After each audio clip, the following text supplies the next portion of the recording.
What's going on, guys? Now I'm going to talk about how I got my third real estate deal.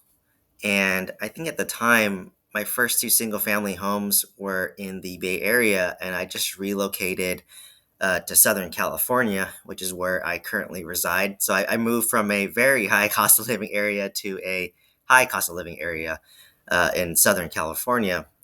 And, this time around, I was living in Orange County at the time. And this was in, I think, end of 2020, early 2021. So it was during COVID. And, what happened was I relocated to Orange County for a job. And, this was the first time I actually took a pay cut for a job. At most of my career, I was always moving up and, moving up in salary. But the cost of living is less in Orange County. It's a little more competitive in Orange County for pharmacy. So I ended up taking I believe it was like a $30,000 pay cut at the time. And actually, when I first moved to Orange County, I actually was living in an apartment complex. So this was the first time that I actually was renting, right? I became a renter in an apartment complex. And the funny thing was, my mentality was, oh, I want to live in an apartment complex to see what it's like, because I knew that I wanted to own an apartment complex eventually. So I just kind of want to see what it was like to kind of get an experience, because it's a different mentality when you live in an apartment complex and with the investor mindset of like wanting to own it. So you kind of see things from different angles. You see how they manage your maintenance repair requests, like how they talk to the property manager, the leasing process. In a weird way, I was kind of like being a renter to learn a little bit about the operations, because I knew I wanted to buy an apartment. And also, I just moved to a new area. I didn't know the area well. So, it just made sense that I had my own place. And, like, I think at the time, I didn't want to house hack anymore, because I was 30 years old at the time. And, I had a girlfriend. So I wanted more privacy, right? I didn't want to compromise that privacy. I house hacked for the past 3 years. It helped build me up in terms of my wealth and my net worth. But I finally wanted to enjoy some privacy with myself, right? So I live in a class apartment complex. It was, I think, 3 years old. So it's definitely A class, brand new everything, quartz countertop, brand new kitchen, LVP flooring, nice paint. It had a rooftop pool, rooftop gym. The rooftop was almost like a Vegas day club. That's how nice it was. They had cabanas up there. They had like a lounge room. They used to have a bar up there apparently, but they shut that down. But despite that, I still want to take advantage of the, buying a house, right? Because I had the potential. Like, I only want to rent it for maybe a year, and then eventually I'd move into that house. So this time around, I had a different mentality, right? I was looking in Orange County. I wanted a house with a big backyard, so I can build something called an ADU. So that's called an accessory dwelling unit. So in California, I think a law recently passed in, it was either 2020 or around that time, that you could basically build I think up to a thousand square foot accessory dwelling unit or ADU in your backyard. It varies per city and county. And I think when I was researching in Lake Forest, California, you can build up to like 1,000 square foot, as long as you meet certain setback requirements. So I don't remember the specific details, but I could essentially build a 1,000 square foot home, and that could be a 3 bedroom, 2 bath. And my intent was to build a brand new ADU, 3 bedroom or 2 bedroom, 2 bath, and I would live in that back unit so I can have privacy with my girlfriend, and that actually rent out the front house to a family. So it's kind of like a makeshift duplex or house hacking, right? So that's called a detached ADU, but you can also build a junior ADU, which is like converting the garage into a studio. So you can basically have the main house, you can rent that out. You can have the garage, which you convert to a studio, and I could live there if I wanted to, or you can rent that out, and then you can build a detached ADU, um, up to 1,000 square foot, and live there. So effectively, you could have a triplex on one lot, right? So that was kind of my goal. Like, I want my cake and eat it too. I wanted to house hack, subsidize my cost, but also have privacy. So And then it was hard to buy a duplex, triplex, fourplex, in this market because house hacking is so popular. So I had to kind of create my own, duplex and triplex, right? So my criteria was like I wanted a big backyard, and I actually was trying to work with an ADU company, and I actually bring them with me to analyze the backyard to see what I can build and how much it's going to cost.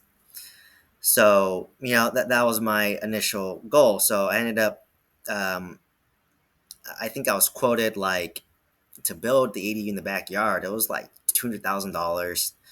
You had to have solar panels, and I was trying to like have a prefabricated house built in a factory, and then they just basically just built the foundation and put the property on top. But the issue of that is like I think my backyard or the main house wasn't a perfect square, so like they kind of had to customize the house a little bit. So because of that, I had to have it built from the ground up, and it's a little more expensive when you build from the ground up, but you get more customization. Yeah, I think they ended up quoting me like $200,000 to $250,000 to build that. And what was kind of bad about it was you can't get it financed. So you basically either had to like just get a HELOC or just pay cash or cash out refinance on my other single family homes to basically build the ADU from scratch. So there's not as much leverage. So that piece kind of slightly turned me off about the ADU. Um, but I ended up buying this property for $770,000. And the funny part was I kind of followed my same model my first house. So like, Lake Forest is near Irvine. So Irvine was too expensive. Tustin was too expensive. And then Lake Forest was like right there. And then it was next to Mission Viejo, which is too expensive. So I just basically once again went to the cheapest city, and I wanted to find a home under $800,000. And I saw my property I got this on market as well. Um, I remember like I was just basically at this point, it was my third property. So I was submitting offers before I even sell the property because I didn't want to waste my time. And if they accepted my offer, then I would go inspect the property. I would analyze the rental rates, but it was a hot competitive market during COVID. Interest rates were so low. It was like, 2.6%. There's low inventory. So I just basically didn't want to waste my time. So I probably submitted like 30 offers before even seeing the property. And the funny part of this property was it was actually on the market for 30 days. I submitted an offer at asking price, and then I called up my realtor and just said, "Hey, let's check out this property." And the funny part was, I walked into the property, and it was beautiful, like brand new kitchen, brand new flooring, brand new bathrooms, brand everything was brand new. But if you look at the pictures on Redfin, they're terrible. Like they had bad lighting, bad angles. Like the pictures did not do it justice, which is why I think it didn't sell. So the moment I caught onto that, I just said, I walked out. I'm like, I want to make an offer and call the agent right now that I'm giving you asking price. And this has been sitting on the market for 30 days, and in that market, that's a bad sign, right? So they immediately accepted my offer. I had the intent of living in the property, so I down 10% down. It was a 4 bedroom, 2 bath, and newly renovated. And once again, I was gonna probably intending to house hack it, and renting out the other rooms again, right? But fortunately, I got laid off from my main job, so that and ended up getting a job in Long Beach area, and because of that, it just didn't make sense to commute. So I ended up just rent. I had the intent to live in the house, but because I got laid off, I got a new job, and I have proof, right? I have a job offer, pay stubs. It just didn't make sense anymore, so I ended up just renting out the whole house to a family, and I believe I rented out for 3,500. The same family still living there today. I believe I'm slightly negative, so I down 10%. I think my monthly payment all in is close to maybe 3,800. So I'm cash flow negative, $300 a month. But I am paying PMI in the property. I think PMI is about 150, and but the property appreciated. I bought for 770,000. I think it's worth like 1.2 million dollars now, and that's in 2 years. So because I have so much like forced or just natural appreciation, um, in January 2023, I can ask my U.S. bank to basically remove the PMI because I have more than 20% equity in the property now, right? I down 10% down. The property appreciated by at least $300,000. So I definitely have more than 20% equity. So they'll remove the PMI. And then that's when the tenant's lease is, I can renew it. So then I'm under market rent by at least $200. So if I save 150, for example, on PMI, and I raise my rents by like $100, for example, then at that point I'm almost breaking even. And only down 10%. My interest rate's 2.625%, which is insane now, and that's way less than inflation. And I still have the potential down the road to do an ADU. I did hold off on it because it just didn't make sense. I'd rather leverage my $200,000.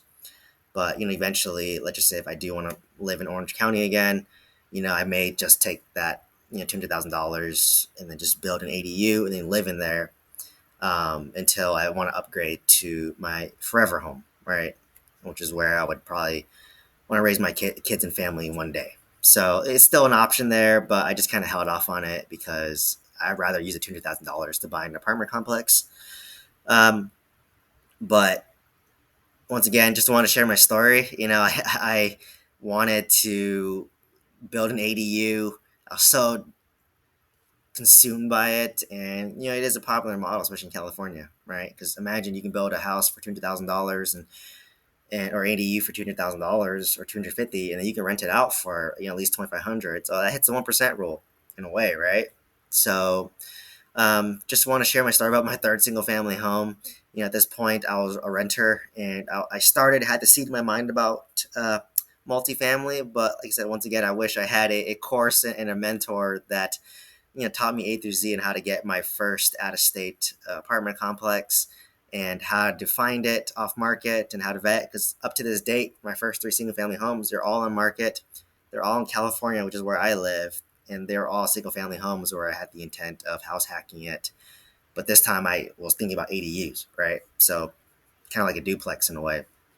So that's why I created my course. You can check the link in the description down below as to the course, and you can reach out to me directly if you have any questions in regards to the course. So, once again, I want to show that, my first three homes are single family, but now, I only do apartment complex and multifamily. So I just kind of want to share my journey with you to emphasize that, I just didn't come out the gate straight to apartment complexes and multifamily. I did start off with single family homes like everyone else.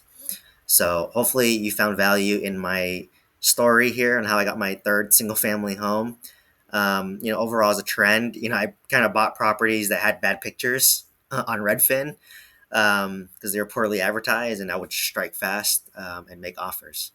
So, once again, I hope you like and subscribe to the channel, and hope to see you on the next video. Thank you.